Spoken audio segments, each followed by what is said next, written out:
Federal government has made major concessions in the face of resistance to its superannuation tax reforms, dropping its controversial plan to tax unrealised gains and pledging to index the threshold at which the changes kick in against inflation. Samantha Dick is in our Parliament House Bureau and joins us now. And Samantha, why are critics labelling this move a backdown by the government? Well, for 2 years, the government has been arguing that its proposed changes to taxing multi-million-dollar super funds were necessary to make the system fairer. But this ambitious plan, which it took to the election, attracted two key criticisms. The first is that its original threshold for earnings above $3 million would not be indexed to adjust for inflation.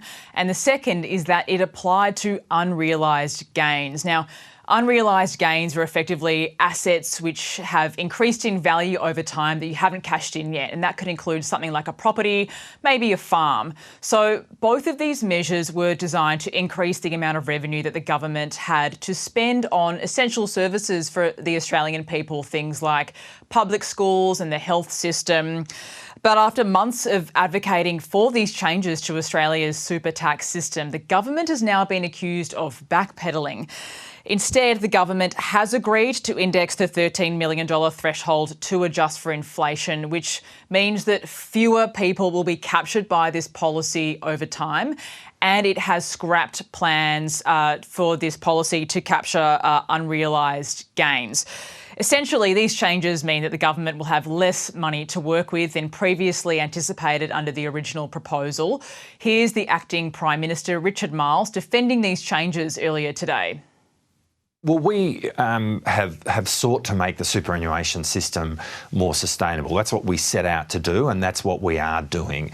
What we've done is listen to feedback from those who across the country during the election, but more recently in terms of the round table, and we've put in place a better way of achieving the goal that we set out at the beginning, which was to make our superannuation system more sustainable. So while Richard Marles says that these changes are really just a matter of the government listening to feedback and taking that on board, the reality is that the government has watered down an ambitious policy that it took to the election, which it won with a thumping majority.